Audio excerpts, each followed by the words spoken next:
Hello everyone, इस video में हम बात करने वाले हैं एक्सरसाइज 1.2 के सोल्यूशन के बारे में। अगर आपने हमारे पहले का वीडियो नहीं देखा तो लिंक आपको डिस्क्रिप्शन बॉक्स में मिल जाएगा, वहां जाओ फटाफट वीडियोस को देखो ताकि ये चैप्टर जो है वो आपको काफ़ी अच्छे से समझ में आए। तो चलो शुरू करते हैं आज का वीडियो।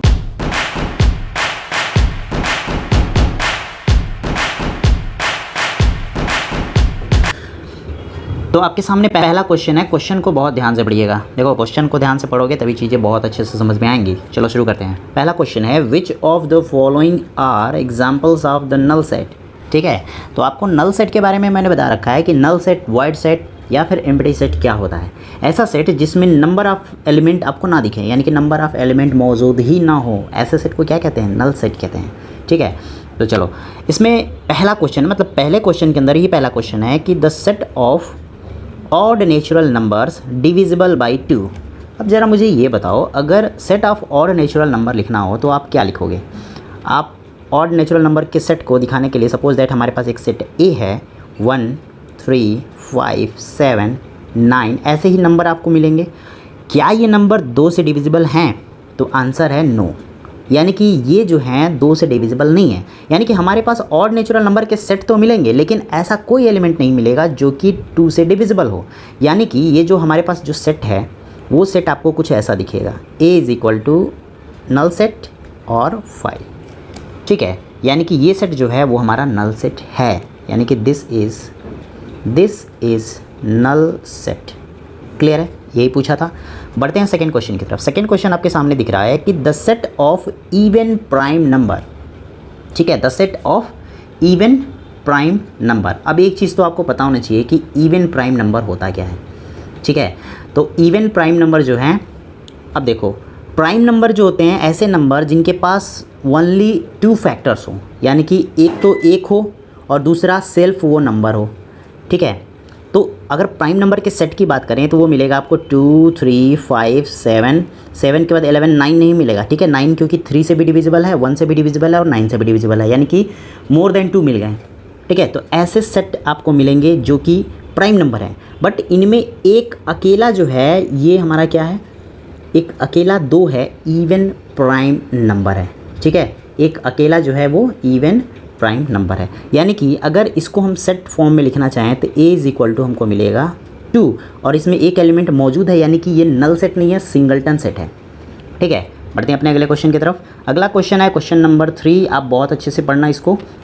कह रहा है कि x such that X is a natural number, जहाँ एक्स जो है 5 से छोटा हो और एक्स की वैल्यू 7 से बड़ी हो।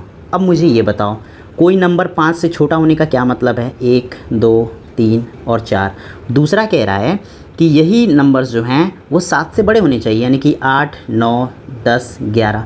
अब ये बताओ, दोनों में कॉमन कोई नंबर है ही नहीं। कोई नंबर है ही नहीं जब, तो ये जो नंबर होगा वो क्या होगा? 5 होगा। ठीक है, या फिर हमारा नल सेट होगा। क्लियर है, क्योंकि ऐसे कोई नंबर मिलेंगे ही नहीं जो कि 5 से कम को भी शो करें और 7 से ज़्यादा को शो करें। ठीक है, यानी कि ये जो सेट होगा वो नल सेट होगा। ठीक है, बढ़ते हैं अगले क्वेश्चन की तरफ। अगला क्वेश्चन है क्वेश्चन नंबर 4, यानी कि ये पहले का लास्ट क्वेश्चन है। Y such that Y is a point common to any 2 parallel lines. ठीक है, यहाँ ध्यान देना है, point common to any 2 parallel line. अब एक तो पहले कह रहा है कि पैरेलल लाइन है, ठीक है, फिर कह रहा है कि पॉइंट कॉमन है किसी 2 पैरेलल लाइन में। अब ये बताओ, पैरेलल लाइन क्या कभी दूसरे को इंटरसेक्ट करते हैं? नहीं करते। यानी कि कोई पैरेलल लाइन अपने आप को इंटरसेक्ट नहीं करता, यानी कि अगर उसमें कॉमन पॉइंट के सेट को अगर दिखा जाए तो कोई पॉइंट मिलेगा ही नहीं, यानी कि ये हमारा क्या है? नल सेट है। क्लियर है, तो उम्मीद करता हूँ कि ये चीज़ आपको समझ में आ गई होंगी। अब बढ़ते हैं अपने अगले क्वेश्चन की तरफ, क्वेश्चन नंबर 2, और इसको भी बहुत ध्यान से पढ़िएगा। ठीक है, तो क्वेश्चन नंबर 2 है which of the following sets are finite और इनफाइनाइट। तो एक बार फिर रिकॉल कर लेते हैं कि फाइनाइट क्या है और इनफाइनाइट क्या है। देखो, फाइनाइट सेट का मतलब है जिसको हम काउंट कर सकें, ठीक है, उसे फाइनाइट कहते हैं। इनफाइनाइट क्या है? जिसको काउंट ना कर सके, यानी कि नंबर ऑफ़ एलिमेंट्स जो हैं वो बहुत ज़्यादा हैं, आप अनकाउंटेबल हैं। ठीक है, अब इसमें पहला क्वेश्चन दे रखा है कि the set of months of a year. ठीक है, अब ये बताओ, किसी भी ईयर में जो नंबर ऑफ़ मंथ्स होते हैं वो तो 12 ही होते हैं ना, बिना काउंट किए तो आप बताए नहीं होगे। यानी कि ये जो सेट हैं वो कौन सा सेट है? एक फाइनाइट सेट है। क्लियर है, बढ़ते हैं क्वेश्चन नंबर 2 की तरफ। क्वेश्चन नंबर 2 है 1,2,3 डॉट डॉट डॉट, और मैंने बोला था किसी सेट में अगर लास्ट में डॉट डॉट डॉट हो मतलब ये जो सीरीज़ है ये कंटिन्यू है, यानी कि सेट में जो एलिमेंट हैं वो आगे बढ़ते जाएंगे। और जो नंबर्स होते हैं जब आगे बढ़ते हैं तो चूँकि लास्ट नंबर तो दिया नहीं है, यानी कि ये जो है इन्फिनेटिव सेट को रिप्रेजेंट करेंगे, तो ये जो सेट होगा वो हो जाएगा इनफाइनाइट सेट। जहाँ भी आप लास्ट में 3 डॉट देखो उसके बाद कोई नंबर नहीं है, यानी वो सेट क्या है, इनफाइनाइट सेट है। ठीक है, अगला ही क्वेश्चन है question number 3, 1,2,3, dot dot dot 99, 100। ठीक है, अब देखो यहाँ 3 डॉट के बाद नंबर्स हैं और लास्ट नंबर जो है वो 100 है। अब जब लास्ट नंबर 100 है और ये तरीके से नेचुरल नंबर है यानी काउंटिंग नंबर है, यानी कि आप काउंट कर सकते हो 100 तक, और जब काउंट कर सकते हो तो ये कौन सा सेट हो जाएगा, ये हो जाएगा फाइनाइट सेट। क्लियर है, बढ़ते हैं अगले क्वेश्चन की तरफ। अगला क्वेश्चन है the set of positive integers greater than 100। ठीक है, पॉजिटिव इंटीजर्स और ग्रेटर देन 100। पॉजिटिव इंटीजर्स क्या होते हैं, तो 1, 2, 3, डॉट डॉट डॉट ऐसे चलते जाएंगे, फिर 99 आएगा, फिर 100 आएगा। अब देखो 100 से ज़्यादा का है ना, ग्रेटर देन 100 यानी कि 101, 102। अब ये नंबर भी आगे बढ़ते जाएगा बढ़ते जाएगा बढ़ते जाएगा। अब यहाँ तो लास्ट नंबर के बारे में बात किया नहीं है, जब लास्ट नंबर के बारे में बात किया नहीं है तो 3 डॉट होंगे, और जहाँ 3 डॉट दिखेगा वो कौन सा सेट हो जाएगा, तो इनफाइनाइट सेट हो जाएगा। क्लियर है, यानी कि क्वेश्चन नंबर 4 का भी आंसर है इनफाइनाइट सेट। ठीक है, अब चलो बढ़ते हैं अगले क्वेश्चन की तरफ। अगला क्वेश्चन है क्वेश्चन नंबर 5 और ये क्वेश्चन नंबर 2 का हमारा लास्ट क्वेश्चन है। The set of prime numbers less than 99। ठीक है, यहाँ भी प्राइम नंबर्स के बारे में बात की गई है। अब देखो प्राइम नंबर को मैंने बोला था कि ऐसे नंबर जिसके पास ओनली 2 फैक्टर्स हों, जैसे 2 हो जाएगा, 3, 5, 7, फिर 11, फिर 13, फिर 17, 19, 23, ऐसे करते करते जब आप 100 पे पहुँचोगे, ठीक है, जब आप 100 पे पहुँचोगे तो 91 जो है वो लास्ट हमारा प्राइम नंबर होता है 100 के बीच में। और जब इन सभी को आप काउंट करोगे तो ये टोटल 25 प्राइम नंबर्स होते हैं, यानी कि मैं इसको काउंट करके ही तो बताया हूँगा कि 25 प्राइम नंबर हैं, यानी कि ये जो सेट है ये हमारा एक फाइनाइट सेट है। क्लियर है, क्योंकि मैं इसको काउंट कर सकता हूँ। ठीक है, तो ये था दूसरे का क्वेश्चन नंबर 5 का आंसर। अब बढ़ते हैं क्वेश्चन नंबर 3 की तरफ, और आपके स्क्रीन पर है क्वेश्चन नंबर 3, इसको भी बहुत अच्छे से पढ़ेंगे। कह रहा है कि state whether each of the following set is finite और इनफाइनाइट, यानी कि यहाँ भी बताना है कि गिवन सेट जो हैं वो हमारे फाइनाइट हैं कि इनफाइनाइट हैं। ठीक है, देखो आप लैंग्वेज भी लिख सकते हो, मैं लैंग्वेज अगर लिखने जाऊँगा तो वीडियो काफ़ी लंबा हो जाएगा। ठीक है, जो मैं बोल रहा हूँ आप उसको लैंग्वेज के तौर पर लिख सकते हो। ठीक है, जैसे हमारे क्वेश्चन नंबर 1 के बारे में कहा गया है, the set of lines which are parallel to the X axis. ठीक है, अब ये बताओ एक एक्स एक्सिस है, ठीक है, अब एक parallel to the X axis बनाएंगे, ऐसे लाइन आएगा, फिर ऐसे लाइन आएगा, फिर ऐसे लाइन आएगा, ऐसे लाइन आएगा, ऐसे नंबर ऑफ़ लाइन होंगे ना जिनको हम काउंट नहीं कर सकते हैं, यानी कि इनफाइनाइट नंबर ऑफ़ लाइन होंगे जो पैरेलल होंगे एक्स एक्सिस के। अब जब उनका आप सेट ले रहे हो तो ये सेट भी क्या हो जाएगा, इनफाइनाइट सेट हो जाएगा। ठीक है, तो आप लिखोगे कैसे, लिखोगे the set of line which are parallel to the X axis is an infinite set because the line parallel to the x axis are infinite in numbers। ठीक है, तो बस लिख डालो आप। ठीक है, मुझे लिखने की ज़रूरत नहीं है क्योंकि वीडियो काफ़ी लंबा हो जाएगा। अगला क्वेश्चन है क्वेश्चन नंबर 2, कह रहा है कि the set of letters in the English alphabet.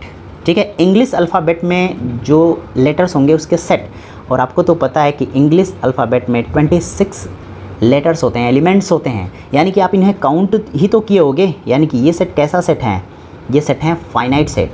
तो आप लिखोगे कैसे, तो कहोगे the set of letters in English alphabet is a finite set because it has 26 element और नंबर्स और लेटर्स। क्लियर है, चलो बढ़ते हैं अगले क्वेश्चन की तरफ। अगला क्वेश्चन है क्वेश्चन नंबर 3। ठीक है, इसको भी बहुत ध्यान से पढ़ना। The set of numbers which are multiple of 5।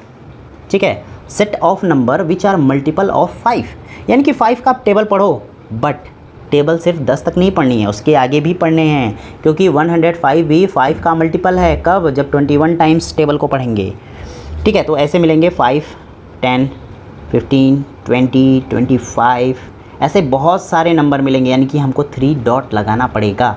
अब जहाँ 3 डॉट लगा कौन सा सेट हो जाएगा, इनफाइनाइट सेट। ठीक है, और मल्टीपल्स कैसे मिलते हैं, आपको पता है ना कि गिवन नंबर में नेचुरल नंबर से मल्टीप्लाई करते जाओ, ठीक है। तो नेचुरल नंबर से जब मल्टीप्लाई करोगे तो उसके सेट भी क्या होंगे, इन्फिनेटिव होंगे, क्योंकि नेचुरल नंबर का सेट जो है इन्फिनेटिव मिलता है, ठीक है। बस यही आंसर में लिखना है। अब देखो क्वेश्चन नंबर 4 कह रहा है कि the set of animals living on the earth. अब ये बताओ कि अर्थ पे जितने एनिमल्स हैं क्या आप उनको काउंट कर सकते हो? तो सिंपल सा आंसर है नो, यानी कि ये अनकाउंटेबल हैं। अनकाउंटेबल होने का मतलब है कि ये काफ़ी क्वाइट बिग हैं, ठीक है। ऐसा नहीं है कि पॉसिबल नहीं है, आपको थोड़ा मेहनत करना पड़ेगा, ठीक है, थोड़ा मेहनत करना पड़ेगा। तो एनसीईआरटी के अकॉर्डिंग ये दिया गया है फाइनाइट, ठीक है, यानी कि आपको मेहनत कराएगा वो। आप मेहनत करो, काउंट करो, बताओ, ठीक है। काउंट किया जा सकता है बट एक दो अगर छुप गए तो वो पॉसिबल नहीं है, ठीक है। लेकिन इसको एनसीईआरटी के अकॉर्डिंग हम फाइनाइट लिखेंगे कि अर्थ के एनिमल्स को हम काउंट कर लेंगे, ठीक है। तो this is the finite set, ठीक। अब चलते हैं अगले क्वेश्चन की तरफ। अगला क्वेश्चन है क्वेश्चन नंबर 5 और ये क्वेश्चन नंबर 3 का लास्ट क्वेश्चन है। The set of circles passing through the origin 0,0। अब देखो इसका आंसर पाने के लिए सपोज दैट ये हमारे पास नंबर लाइन है, ठीक है। ये X axis negative X axis, Y axis negative Y axis, ये पॉइंट का कोऑर्डिनेट होता है 0,0। सपोज दैट पहला सर्कल यहाँ, दूसरा सर्कल मैं यहाँ से बना सकता हूँ, तीसरा मैं यहाँ से बना सकता हूँ, चौथा मैं यहाँ से बना सकता हूँ। तो इसका सिंपल आंसर है कि अगर एक पॉइंट से इनफाइनाइट नंबर ऑफ लाइन खींचे जा सकते हैं तो उन लाइन को अगर रेडियस माना जाए सर्कल का तो इनफाइनाइट नंबर ऑफ सर्कल भी तो होंगे, ठीक है। तो बस यही आंसर कर देना है कि सर्कल जो होंगे वो होंगे इनफाइनाइट। क्यों? क्योंकि जब एक पॉइंट से इनफाइनाइट नंबर ऑफ लाइन जाएंगे और उस लाइन को अगर डायमीटर या रेडियस माना जाए तो इनफाइनाइट नंबर ऑफ सर्कल भी तो होंगे, क्योंकि वो एवरी लाइंस जो हैं रिप्रेजेंट करेंगे किसी ना किसी सर्कल को, ठीक है। तो उम्मीद करता हूँ कि 5वें का भी आंसर आपको मिल चुका होगा। बढ़ते हैं क्वेश्चन नंबर 4 की तरफ। क्वेश्चन नंबर 4 आपके सामने है, इसको भी बहुत ध्यान से पढ़ना। कह रहा है कि in the following state whether A is equal to B और नॉट, यानी कि हमको बताना है कि गिवन सेट है जो है वो इक्वल है कि नहीं है, ठीक है। तो यहाँ देखो पहले तो नंबर ऑफ, देखो इक्वल सेट होने के लिए 2 कंडीशन है। पहला नंबर ऑफ एलिमेंट और एवरी एलिमेंट शुड भी सेम होना चाहिए, ठीक है। तो यहाँ काउंट कर लेते हैं, यहाँ 1 2 3 4, 1 2 3 4, पहला तो कंडीशन फुलफिल है। दूसरा कंडीशन यहाँ ए है, ठीक है, यहाँ भी ए है, यानी कि हम ऐसे कह सकते हैं A is element of A and A is also element of B, ठीक है। फिर बी देखो यहाँ भी है, यहाँ भी है, यानी B is element of A, small B is element of capital B. फिर यहाँ स्मॉल सी, यानी कि small C is element of A, small C is also element of B. Small D sorry यहाँ है डी, ठीक है, small D is element of A, small D is also element of B. यानी कि ये show कर रहा है कि ए इज़ इक्वल टू है बी, यानी कि सेट ए जो है वो इक्वल है सेट बी के। क्लियर है? तो ये आंसर हो गया हमारे क्वेश्चन नंबर 4 के पहले का, यानी क्वेश्चन नंबर 4 के पहले क्वेश्चन का आंसर, ठीक है। तो इतना लिखने की ज़रूरत नहीं है, आप सीधे लिख सकते हो कि the order in which elements of set A is also present in set B, therefore set A is equal to set B, ठीक है। बस ऐसा ही लिख दोगे, आंसर मिल जाएगा। या फिर ऐसे भी कर सकते हो आप, रिप्रेजेंट करने का तरीका है। देखो यहाँ कह रहा है set A is equal to 4, 8, 12, 16, set B is equal to 8, 4, 16, 18, ठीक है। तो एक चीज़ पहले देखते हैं, नंबर ऑफ एलिमेंट 1 2 3 4, 1 2 3 4, 4 एलिमेंट्स हैं। दूसरा देखना है कि number of elements should be same, 4 4, 8 8, 12 नहीं है, तो 12 नहीं है, since 12 is element of A and 12 is not element of B, therefore set A is not equal to set B. बस इतना आंसर लिख दो, करेक्ट हो गया, ठीक है। बढ़ते हैं अगले क्वेश्चन की तरफ। अगला क्वेश्चन है क्वेश्चन नंबर 3। देखो नोट्स बनाना है तो वीडियो को पॉज करके आप कर सकते हैं, ठीक है। तो चलो देखते हैं अगले क्वेश्चन। यहाँ कह रहा है कि क्वेश्चन ए, यानी कि set A is equal to 2, 4, 6, 8, 10। Set B ये दिया है हमको x such that x is a positive even integer and x is less than or equal to 10, ठीक है। तो पहला तो हमको सेट बिल्डर फॉर्म में दिया गया है, इसको देख लेते हैं। ये है हमारा 2, 4, 6, 8, 10, क्योंकि देखो पहला तो पॉजिटिव है, इवन सारे नंबर्स इवन हैं और इंटीजर्स भी हैं, और x की वैल्यू जो है वो लेस देन 10, तो लेस देन 10 ये नंबर हो जाएंगे, और इक्वल टू 10 तो इक्वल टू 10 ये हो गया। यानी कि सेट ए, सॉरी ये सेट बी है, सेट ए और सेट बी अगर देखा जाए तो नंबर ऑफ़ एलिमेंट 5 है, यहाँ भी नंबर ऑफ़ एलिमेंट 5 है और सेम नंबर है, यानी कि ये कह रहा है कि set A is equal to है सेट बी के। ठीक है, तो ये भी क्वेश्चन हो गया। क्वेश्चन नंबर 4 की तरफ बढ़ते हैं। क्वेश्चन नंबर 4 है A is equal to X such that X is a multiple of 10। ठीक है, अगर इसको हम रोस्टर फॉर्म में लिखें तो क्या हो जाएगा, ये हो जाएगा 10, ठीक है, फिर 20, फिर 30, फिर 40, फिर 50, ऐसे नंबर आएंगे। और यहाँ देखो, यहाँ दिया है कि 10, 15। देखो 15 एक ऐसा नंबर है जो बी में तो है बट ए में नहीं है, तो यहाँ सिंपली लिखेंगे 15 is element of B and 15 is not element of A, therefore set A is not equal to set B. ठीक है, सिंपली आंसर कर देना है, आपका आंसर करेक्ट हो जाएगा। बढ़ते हैं अगले क्वेश्चन की तरफ और अगला क्वेश्चन है क्वेश्चन नंबर 5। इसको भी बहुत ध्यान से पढ़ना। कह रहा है कि are the following pairs of the set equals, give reason. देखो पहले तो यस और नो बताना है, फिर उसका रीज़न भी देना है, यानी कि आंसर आपको डिस्क्रिप्टिव फॉर्म में लिखना है। ठीक है, पहले कह रहा है कि पहला क्वेश्चन है set A is equal to 2,3, set B is equal to X such that X is the solution of X square plus 5x plus 6 is equal to 0। तो सबसे पहले बी को भी लिख लेते हैं ऐसे फॉर्मेट में। तो हमारे पास इक्वेशन है X square plus 5x plus 6 is equal to 0। देखो इसको लिखेंगे ऐसे, लिख सकते हैं हम 3x plus 2x plus 6 is equal to 0। 5x को तो ऐसे दो फॉर्मेट में कर सकते हैं, x कॉमन है तो ये हो जाएगा x प्लस 3, यहाँ से प्लस 2 कॉमन है तो ये हो जाएगा x plus 3 is equal to 0। दोनों जगह से x प्लस 3 कॉमन है, यहाँ हो जाएगा x plus 2 is equal to 0। यानी कि दो नंबर्स का मल्टीप्लिकेशन 0 है, यानी हम सिंपली कह सकते हैं x plus 3 is equal to 0 और x plus 2 is equal to 0। यहाँ से x की वैल्यू हो जाएगी -3, यहाँ से x की वैल्यू हो जाएगी -2। अब ध्यान देना, यहाँ x की वैल्यू -3 और यहाँ x की वैल्यू जो है वो है -2, यानी कि जो सेट B है वो सेट B में आएगा -3, -2। अब क्या बताओ सेट A की तरह है, तो यहाँ लिखेंगे नो। ठीक है, ये इक्वल सेट नहीं है और रीज़न आपके सामने यहाँ दिया गया है। ठीक है, since -3 is element of B but -3 is not element of A, यही रीज़न है, आंसर हो गया। ठीक है, बढ़ते हैं अगले क्वेश्चन की तरफ और अगला क्वेश्चन है क्वेश्चन नंबर 2, यानी कि 5 का क्वेश्चन नंबर 2 है। ठीक है, वीडियो को पॉज करके आप नोट्स भी बना सकते हो सिंपली। ठीक है, चलो देखते हैं अगला क्वेश्चन। अगला क्वेश्चन कह रहा है set A is equal to X such that X is the letter in the word follow, FOLLOW, and B जो है तो लिख देते हैं A is equal to F, O, L। अब देखो जब इसको हम रोस्टर फॉर्म में लिखते हैं, ठीक है, तो रोस्टर फॉर्म में लिखने के लिए नंबर्स को रिपीट नहीं करते हैं, तो यहाँ लेटर L जो है रिपीट है इसलिए एक ही बार लिखेंगे, O भी रिपीट है इसलिए एक ही बार लिखेंगे W। ठीक है, और B के बारे में देख लेते हैं, Y such that Y is the letter in the word wolf. इसको भी अगर लिखना चाहो तो आप लिख सकते हो W, O, L, F। ठीक है, तो हमको पहले क्या देखना होता है, पहले देखना है number of element. Equal set देखने के लिए नंबर ऑफ़ एलिमेंट फिर एग्जैक्टली सेम होनी चाहिए। तो नंबर ऑफ़ एलिमेंट दोनों में 4 हैं, F यहाँ भी F है, W यहाँ भी W है, O है, L है। तो लिखेंगे नीचे since all elements are present in both set. ठीक है, therefore A is equal to B. बस ये आंसर हो गया।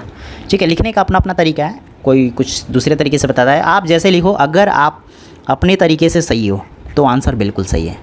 ठीक है, चलो बढ़ते हैं अगले क्वेश्चन की तरफ। अगला क्वेश्चन है क्वेश्चन नंबर 6 और ये इस वीडियो का लास्ट क्वेश्चन है। ठीक है, तो क्वेश्चन को बहुत ध्यान से देखना है। कह रहा है कि from the sets given below select equal set. अब हमारे पास कुछ सेट दिए गए हैं। ठीक है, 1 2 3 4 5 6 7 8 सेट दिए गए हैं, इसमें से इक्वल सेट हमें ढूंढना है। ठीक है, तो बारी बारी से ढूंढते हैं।